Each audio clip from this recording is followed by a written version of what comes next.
So just so everybody understands, can you imagine if Justice Tanji Brown had the ability to put you in prison? This is the woman on our Supreme Court who said she didn't know the difference between a man or woman because she wasn't a biologist. She was the one who wants to green light all of these activities from these individual federal judges in America to stop Trump, almost every Trump policy. In Brazil, you have a Supreme Court justice who I believe is acting with extra power he doesn't have, but he gets away with it, to basically muzzle your family, muzzle the allies, your conservative allies, to jail people who even make questions about elections. And now the real question is, should the United States of America use its power? Should Donald Trump, our great president, use his power to sanction someone?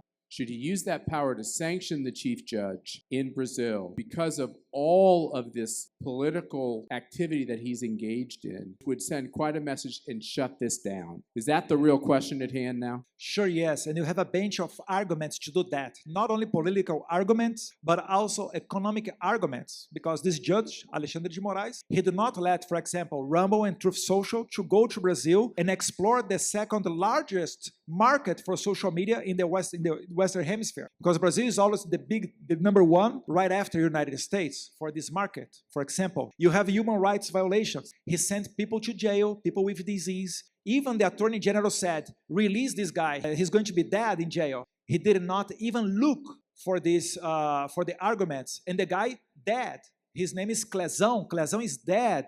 And come on, what kind of democracy are we living? And you have a bunch of other things. For example, did you know that Alexandre de Moraes, he was issuing an arrest warrant against an American citizen because posting from here, from US soil? So you need to defend the United States, you need to defend the Americas and prevent this foreign judge, this crazy one, trying to arrest people because of posting. Maybe, I don't know, he's going to see some of our Brazilian friends here sharing this video of this conversation. Alexandre de Moraes is not going to enjoy that. And then he's going to say, okay, arrest this lady, that guy, and this other one. Come on. And no one is going to stop this guy? Like, shame on us, because it's our mess. We should solve this problem through the Senate, by our Constitution, because the Senate can do the impeachment of Alexandre de Moraes, but they are not going to do that. So what we are bringing here to the United States is a clear case of invasion of the US jurisdiction, is the violations of human rights, and third,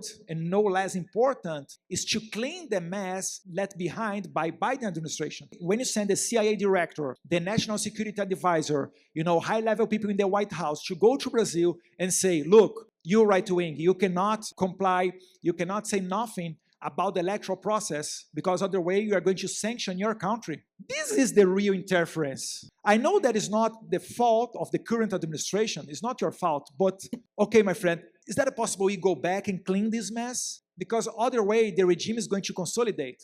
And just like Venezuela, Brazil will be in the hands of China and some other countries, not democratic.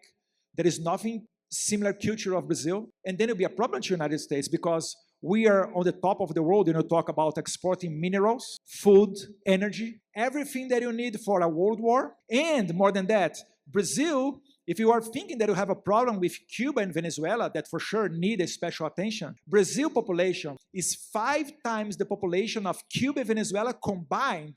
We would see, like, if with Venezuela, with the narco dictatorship of Nicolás Maduro, we are looking now for the biggest immigration crisis ever in the history of Latin America. Brazil is 5 times bigger than that, combined with Cuba. We are talking about 50 million people leaving the country. Where are they going to? Guess what? It'll be a problem to the United States. And you are going to bring a lot of power to your enemies, which is the same enemies that we have.